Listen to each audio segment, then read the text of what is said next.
Ce vendredi soir, Patricia et Simpiwe sont de garde. Ces deux ambulanciers assurent la permanence de quartiers dangereux de la ville du Cap, en Afrique du Sud. L'année dernière, ils ont été attaqués lors d'un déplacement.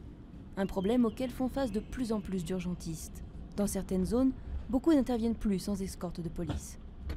Mon collègue était en train de conduire. Nous avons reçu une brique ici. Toute l'ambulance vibrait. J'ai même entendu 2 coups de feu. Mais le gouvernement provincial manque de moyens. Et il faut parfois attendre 3 heures avant qu'une escorte soit disponible. Le temps qu'ils arrivent sur le lieu de l'accident, on a peur qu'il soit trop tard. Cela nous inquiète parce que des patients pourraient perdre la vie. Plus de 100 équipes ont été agressées l'année dernière, victimes de jets de pierre ou d'attaques à main armée. Certains ambulanciers traumatisés ne veulent pas reprendre le travail. D'autres demandent à être transférés dans des quartiers plus sûrs, en dehors du Cap.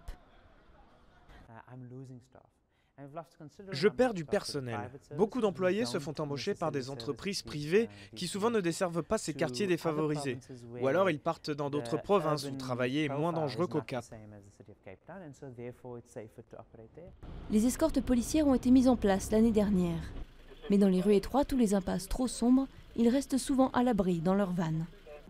Les flics sont aussi en danger. Ce sont des cibles pour les criminels qui veulent voler leurs armes. Si les ambulances ne se rendent plus dans les quartiers dangereux, ce sont les familles les plus défavorisées qui en paieront le prix. Plus de 50 meurtres ont lieu en moyenne chaque jour en Afrique du Sud, un pays où la pauvreté et le chômage font des ravages.